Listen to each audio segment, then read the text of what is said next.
of giving each other reassurance. And that's really what true love is.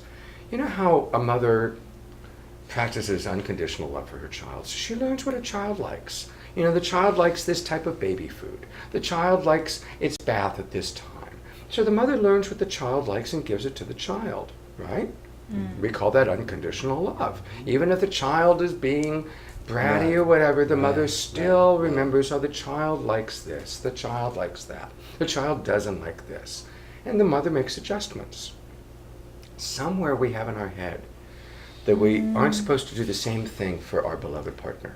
Well, sometimes as equals, though, you see, here's the thing. I think there is a place for us to be imbalanced with one another in both directions by turns. But then there's a place where we have different and equal needs as adults, and it's time for us to just negotiate fairly as adults, not be a paternal presence. What I'm pointing to, David, is coming from a place of love, as opposed to coming from a place of mind. And when we do things with love, it makes all the difference in the world. And you know that the road to hell is paved with good intentions. Right. How many times have we observed in our life people or causes that are very right in their, but it's not being done with love and care. Right. And so, if you do it with love and care for each other, you'll be okay. Well, you will be okay. Because you're both intelligent people. Neither one of you are unreasonable. I haven't observed that either one of you is... Just do it with love and care. That's really it.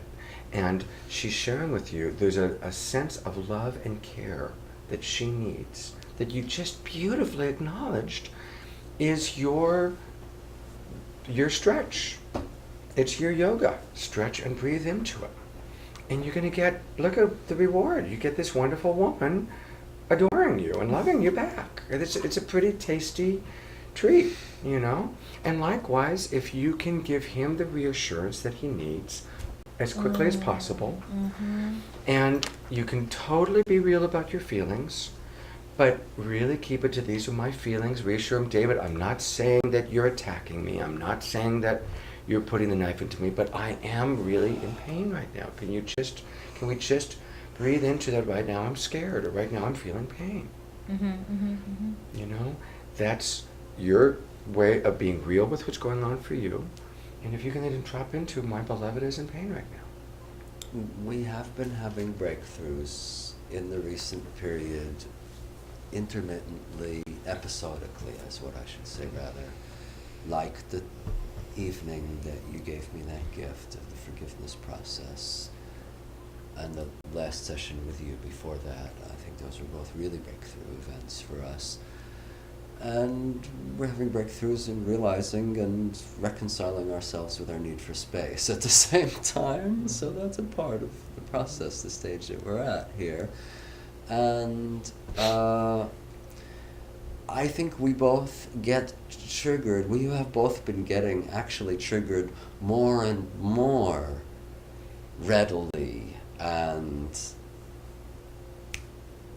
quickly, in my experience. And this is kind of disappointing to me. We're also learning more about what that's made up of. We're having insights. We're having progress also sometimes. But I experience this both as hair trigger. It's like all of a sudden I come coming to you with something, and I think I'm being relaxed. And my memory of that morning is that I really tried a few times to do exactly what Scott described, that I've been practicing, is to stop.